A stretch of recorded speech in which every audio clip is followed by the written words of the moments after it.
Shalom, selamat malam Bapak Ibu, Oma Opa yang dikasihi Tuhan Yesus Kristus. Kita berjumpa lagi dalam acara saya dan PKLU membaca Alkitab bersama. Edisi hari Senin, tanggal 30 Desember tahun 2024. Bersama saya, anggota PKLU Jemaat GPIB Pondok Ungu Bekasi.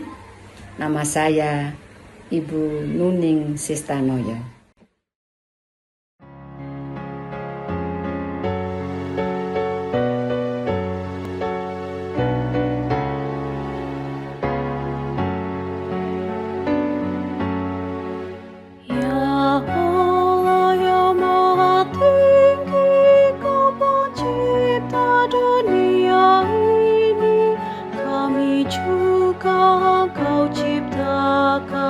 Agar Dikau tetap dipuji, Engkau Bapa yang memberkati tiap orang yang rendah hati. Tolonglah kami sekarang ini dan selamanya.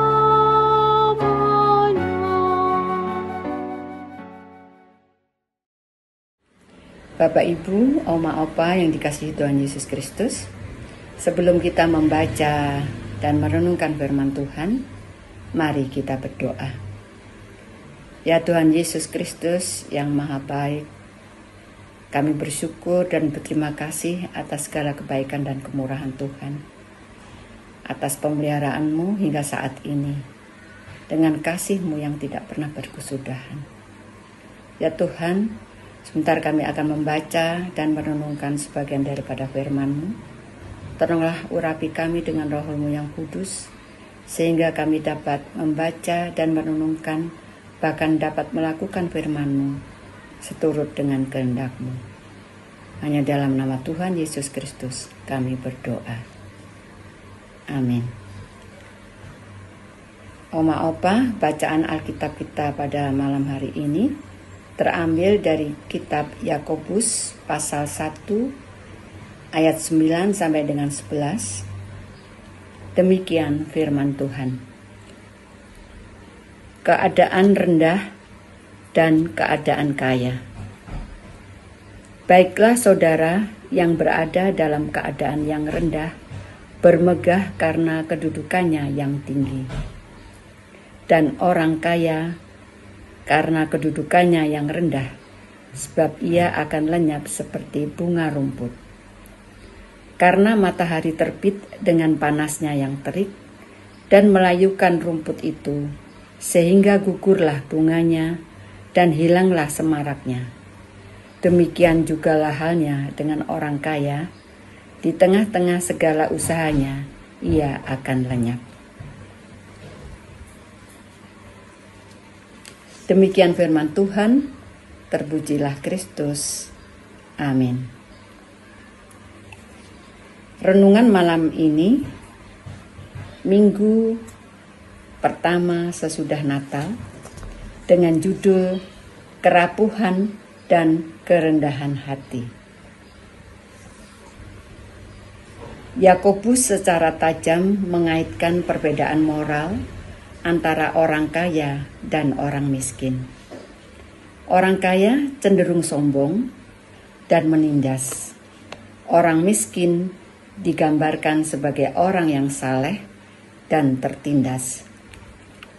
Yakobus juga mengangkat permasalahan etis tentang keadilan sosial. Baginya, kekayaan materi dapat menciptakan hierarki sosial yang tidak adil, karena orang miskin seringkali berada pada posisi yang dirugikan.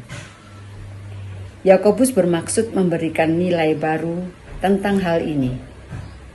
Dalam perspektif Kristiani, nilai diri seseorang tidak ditentukan oleh status ekonomi atau kekayaan, tetapi oleh hubungannya dengan Tuhan.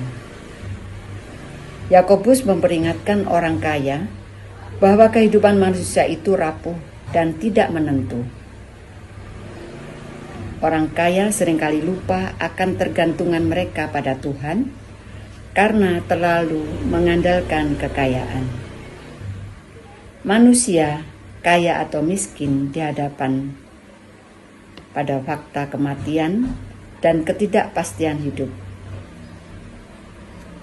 Oleh karena itu, Yakobus mendorong orang kaya agar sadar akan keterbatasannya sebagai manusia serta merendahkan diri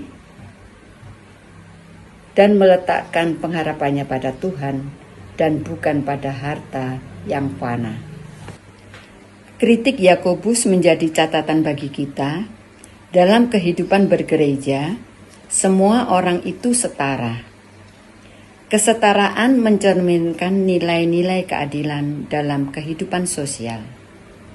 Eksistensi hidup manusia tidak didasarkan pada material, melainkan pada hubungan yang lebih dalam dengan Tuhan, sebab materi bukan sumber utama dan kebahagiaan dan makna hidup.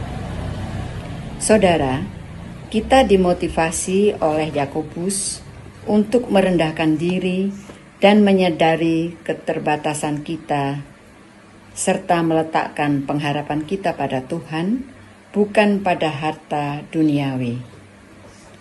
Kerendahan hati merupakan bentuk pengakuan akan kerapuhan dan kerentanan eksistensial kita sebagai manusia. Sebelum istirahat, mari sejenak berefleksi dan berdoalah, memohon pada Tuhan memberikan kerendahan hati dalam diri kita, agar di esok hari kita dapat memperjuangkan kesetaraan dalam kehidupan sosial kita. Demikian renungan hari ini.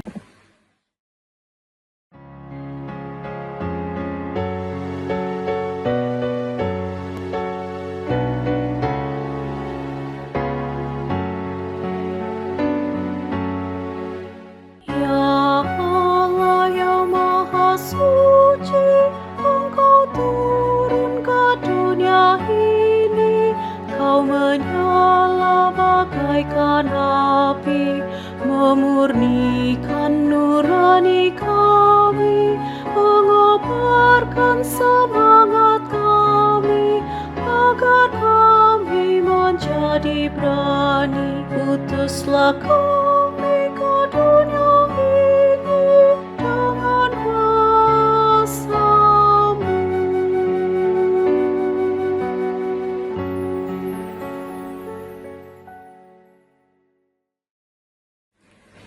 Mari kita berdoa. Bapa yang Maha Baik, kami bersyukur dan berterima kasih atas kesempatan yang Kau berikan kepada kami, sehingga kami boleh membaca dan merenungkan sebagian dari firman-Mu. Tolonglah kami ya Tuhan, untuk dapat melakukan firman-Mu dengan baik dan seturut dengan kehendak-Mu.